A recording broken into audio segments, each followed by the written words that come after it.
Hey, everybody, it is time again for What's in the Pot. This is Dominique from Crescent City Gumbo, and I would like to give a shout out to all my fellow veterans out there. Thank you all for everything that you've done, everything that you're doing, and everything that you will do. You guys are much appreciated. We need you.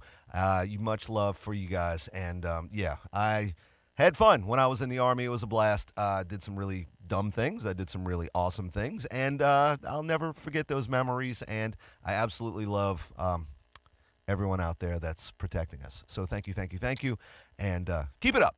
So for today's list of daily ingredients, we have a very special main ingredient. This is the national anthem performed by Andrew Autin. Andrew Autin is a local guitar player, great guy, a lot of fun to be around, and he is phenomenal. If you don't know Andrew, get to know him. He is also known as the Tone Ninja and offers his services helping you find the tone you want and making you sound better. That's for damn sure. So I hope you enjoy, and I hope you have a great Veterans Day, and I think we should just move on. What do y'all think, huh? Yeah. Have a great freaking day. Actually, I'm going to stop by after this, and we're going to chat some more. So here goes.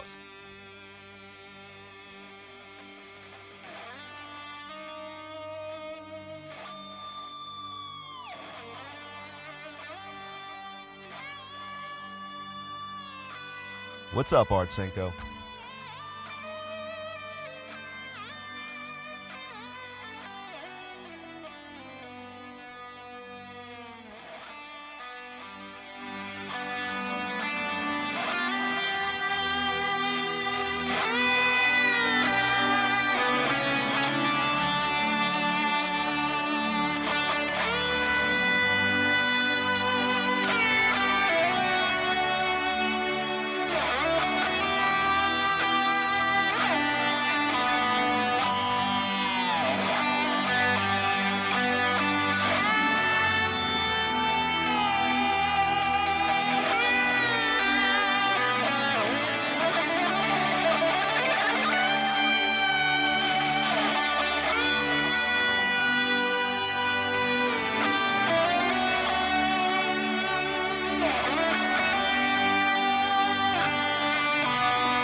What's up, Joey?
I ain't gonna lie, I love that song.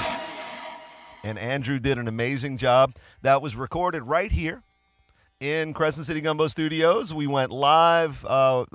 Actually, no, we didn't go live on that. We recorded that and posted it later so we could get a better video. And the video came out really nice, and I posted it a couple days ago, I think, for the Marines' birthday. Yeah, Marines. Yeah, hoorah. I was Army, so HOOAH. You know how it goes. You know how it goes. Hey, how's everybody feeling today? What's going on? Got a few things happening this weekend. We got some fun stuff. Got a lot of fun stuff, and it's all over the place too. So there's probably a show close to you. If not, get your butts up, jump in your car, and drive somewhere and go support local frickin' music. And it looks like Joey Ducksworth, the Duck, is here. He's America's playing this weekend. I just can't remember where. I think that they're playing. Oh, America is playing at Pit Stop, right? Is that this weekend? Let's see. I'm pretty sure. I have. Oh, it's not on the list. I think I saw that somewhere though. America's. I think y'all playing this weekend, or at the Max, or y'all played at the Max last week. I don't know. It's so hard to keep up with all these shows, all these events. That's why I make lists, so I don't have to remember. Because I can't. My brain just doesn't function like it used to. I've lost hundreds and thousands of little brain cells over the years. And, hey, Clarence, how you doing? Clarence over there at Androgyny. They have two awesome shows happening this weekend. Tonight is Houma's Got Talent. Houma's Got Talent. If you want to go over there, hang out, watch some people get up and perform their hearts out and show you what they're worth and what they got. And you go ahead and check out Androgyny. Great place to go hang out. The place is awesome. The coolest bar anywhere because of the amount of AC they have and just because of the people that work there. Really cool place. And also tomorrow night, got Bayou Beauty show night at Androgyny in Houma as well, 10:30. You will be entertained, I promise. You go check it out. Some of the best drinks on the planet and some of the coolest people, I tell you. So if you happen to be in the Houma area, Terrebonne Parish out there, go check out Androgyny. Tell them I said hello, please, because they are fantastic. So what's happening, everybody? What else you got going on? Ain't got any projects coming up? Oh, look, Karen's watching. The Karen is watching, so we got to be good now, all right? What's up, everybody? I hope you are having a wonderful Veterans Day. And again, thanks to all that have served, are serving, and will serve. I'll even throw that one out there for future veterans. Y'all, thank you. Thank you for everything you do, you're going to do, and you will be doing. So, and are doing and stuff like that. So, yeah, fun stuff. I enjoyed my time in the service. I did. I made some really good friends. I also, talent night.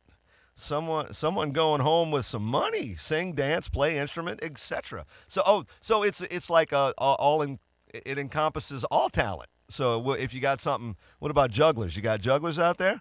Yeah, show night, I bet you it's awesome. I'm still yet to go, and I apologize for not getting there yet. I really want to go over there, but, it's not like it's right around the corner or anything. But I will make it a point to get out there. And yes, thank you to all the veterans. Yes, indeed. Very special day. It's true. It's close to my heart, and I did. Yes, any legal talent. I like how you put that. That's well, the illegal ones are sometimes more fun, I guess. But any legal talent, if you want to go perform and walk away with some money, that's a good place for you. So yeah, I was chatting today. I posted a picture of myself and a good friend of mine that I met while serving. He was in the Air Force. I was in the Army. We met on an Air Force. Oh, veterans get some free drinks tonight at Androgyny as well. That is absolutely awesome. David Bennett, how you doing? I met a guy while I was serving. He was doing some training at Shepherd Air Force Base. I met this dude.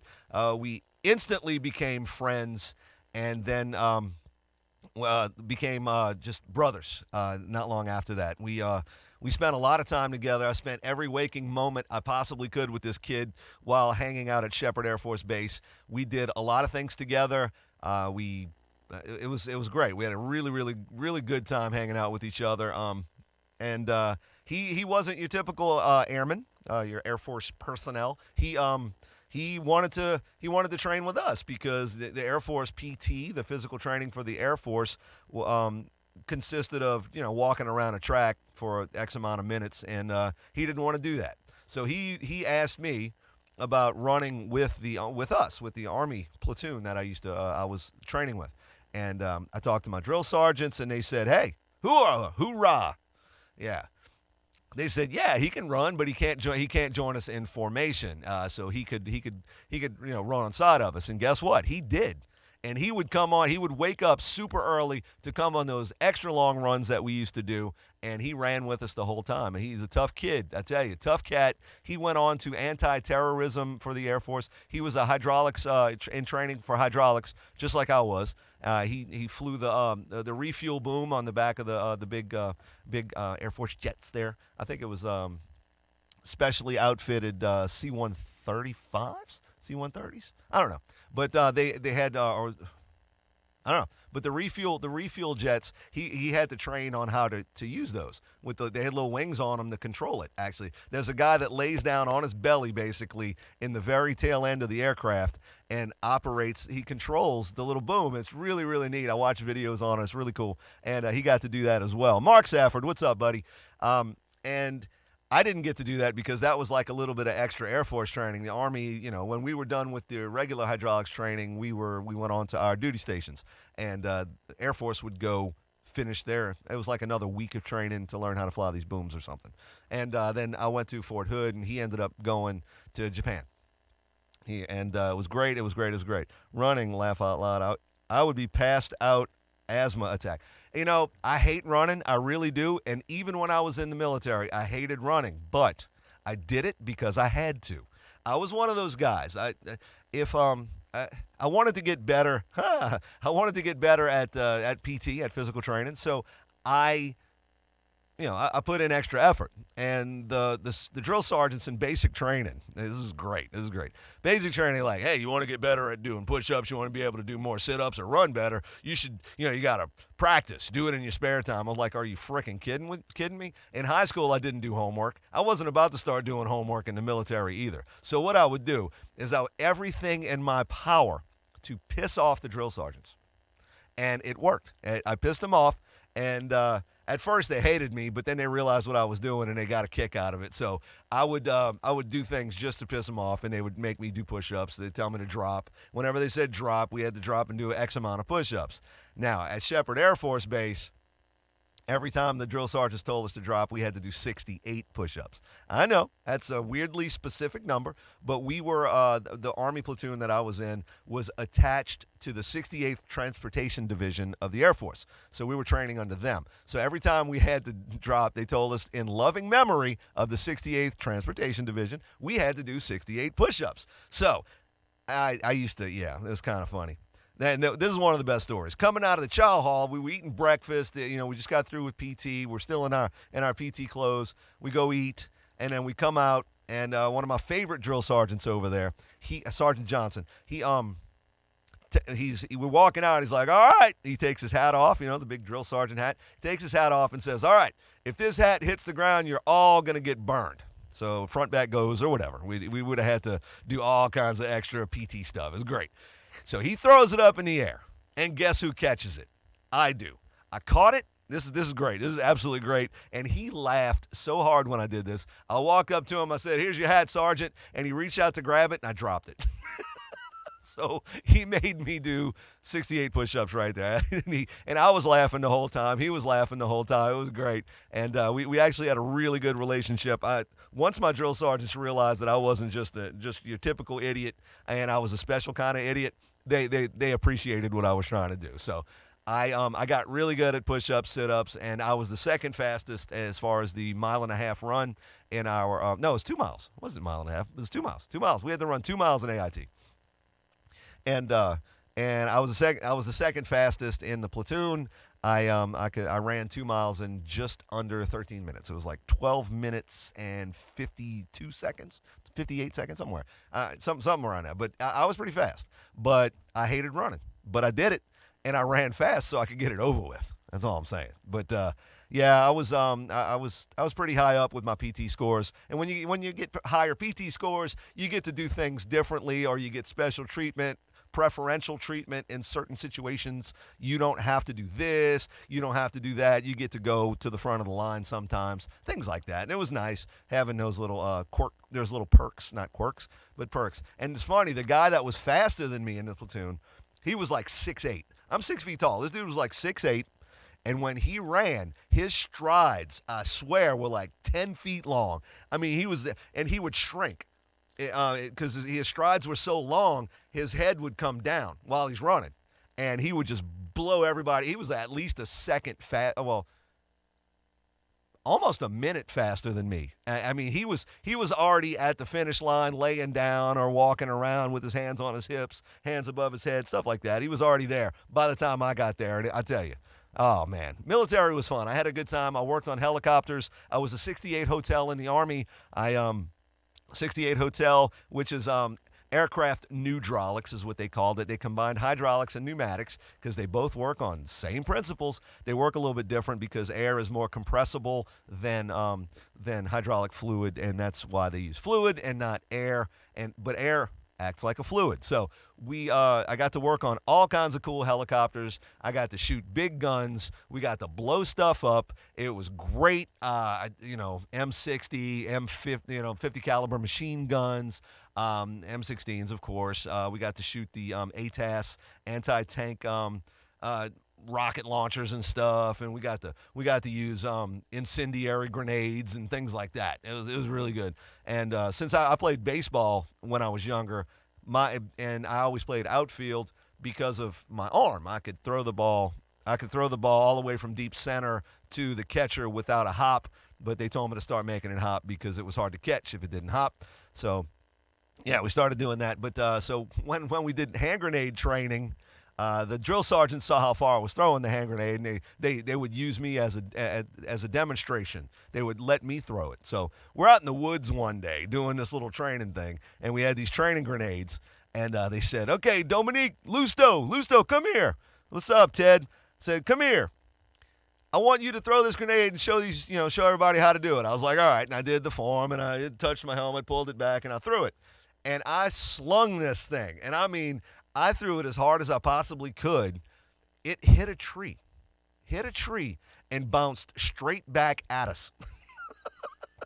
And I mean, it didn't quite get all the way back. Oh, Mike Regan, thank you, buddy. I appreciate that. It came back, and we all had to dive into our little bunker that we had right there. We had a couple of foxholes and stuff. Everybody dives in. Hey, what's up, Andy Malnar? Oh, Matthew Heine, how you doing, brother? Good to see you, bud. Yeah, so it was kind of funny, and after that they stopped using me as a demo guy because I could throw it really far, but as far as accurate, I mean, we were in the woods. I mean, there were trees everywhere. So I was trying to go between the trees, but I missed it. I missed the gap between the trees, and it hit the tree and bounced right back at us. That was so much fun. Now, when I was in AIT at Shepherd Air Force Base, our barracks were right by the airfield, where the jets and everybody would take off and they'd go do their training and stuff.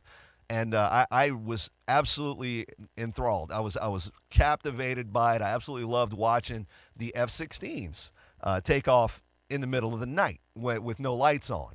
I would sneak out of my barracks room. I would sneak out and climb up on the roof of the barracks. And there was this little spot where there's like a brick buttress or something, and I sat, and it was so comfortable. I'd go sit on this brick buttress, and I'd watch these jets taking off. No lights on the field. I mean, I was doing night vision runs. No lights on the field. It was all dark, completely dark, but you could see that blue flame. Blue flame. You can see the blue flame coming out of the back of the F-16s, and it was absolutely gorgeous, and you just watch it disappear off into the night. It was beautiful. Those F-16s are so fast. They're so powerful. I don't think it's the same anymore, but at the time, the F-16 had, I think, for pound, I think it was the most powerful jet engine, most powerful turbine engine. And from what I was told, I don't think they ever tested it, but F-16 was the only jet that would be capable of taking off straight up if you stood it on its end. It's the only one that would have the enough power to push it straight off the ground like a rocket. So yeah, that's what I was told. That's cool stuff. Yeah. All right, I got a whole bunch of Army stories. Here's one more for you. I was at Fort Hood. Is that Fort Hood? I wasn't there too long. They get me to go do some kind of guard duty at one of the ranges. At one of the ranges where the helicopters would go and fire the anti-tank. It's like the rockets with the lenses on the front. They got these little reflectors that move around and stuff. They follow lasers and stuff. Yeah. There was. Oh, wow. Why can't the name will come to me. The name, it's the acronym will come to me. And we had to go. I was me and another soldier. We were in a Humvee and we were guarding a gate. and I was E3 at the time, and the other soldier was E2, so I was in charge of the detail. We're standing at this gate, and while we're over there, just hanging out, sitting in the Humvee, here comes some guys with a tank, because it was air cav. We half tanks and half helicopters. They come up to the gate, and I walk up with my M16. I had I had the right to shoot people if they tried to break through. So I walk up to them, and I told them to stop, and I was like, "Hey man, the range is closed. You're gonna have to go around." He's like, "Oh, we're just doing a maintenance check, so we're just driving around." But they said, "Do you mind if we park over here and do a little work on the tank, and then we'll go?" I was like, "Yeah, that's no problem. Just pull off to the side, do your thing, blah, blah, blah." So I went and I talked to him, because these M1 Abrams, I mean, these tanks were phenomenal. Huge, heavy, state-of-the-art, the one where the barrel stays on target while it's riding over terrain and stuff. Yeah, I worked for the company that developed that technology as well. But that's another story. Let's see. They're over there parked, and they're working on the tank. And I was talking to him, and okay, here comes another Humvee. Some colonel jumps out, and he runs up, and he's like, "You're going to have to open this gate, because we need to get through here." I said, "Sir, that's not going to happen. You're going to have to turn around and go around. This range is closed off. You're not going to be able to go through." And he gets mad at me, starts yelling at me. And I was like, "Sir, you can yell as much as you want, but you're going to have to turn around and get out of here, sir." And he was getting crazy. He was getting crazy. He's starting to get mad. He was late for something, and that was the fastest way to get there, was drive through this range. And when it's a cold range, when it's not hot, when nobody's out there using it, it's wide open. People can drive through. It's no big deal. But we had an incident over there where one of the rockets misfired, and it just kind of blew up. They had to set a helicopter down because it messed up the instruments, and we had to fix that later. But anyway, this colonel's going nuts. While I'm there, I'm locked and loaded, ready to go. I'd flipped my weapon off of safety, and I was like, "Sir, you're gonna have to back off." While we're arguing, this M1 Abrams, this is great. These guys, this tank crew, the maintenance crew, rotate the turret so where it's pointing right at the colonel. It was hilarious. And the colonel looked over and saw that, and he kind of jumped a little bit, and he's like, "Well, I'm gonna have you're gonna hear about this. Your superiors are gonna hear about this," and blah blah blah blah blah. I was like, "Have a nice day, sir." We laughed about that forever. It was great. Now the incident that happened on during this range was one of the anti-tank missiles. I mean, these missiles like this big around missiles, and probably 8 feet long, 7-8 feet long. What had happened was the guidance system on this missile malfunctioned. And it shot out, went straight up right in front of the helicopter. I mean, just went boom. This is the way it was explained to me by the pilot. Shot out, went straight up, and then came straight back down. I mean, the helicopter's not on the ground, but they're pretty close to the ground.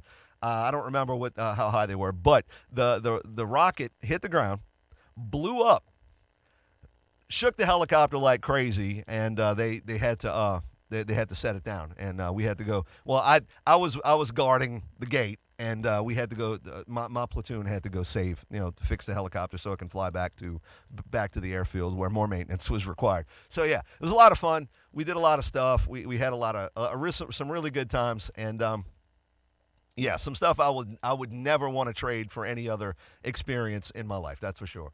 I got to live in Germany for a little over a year.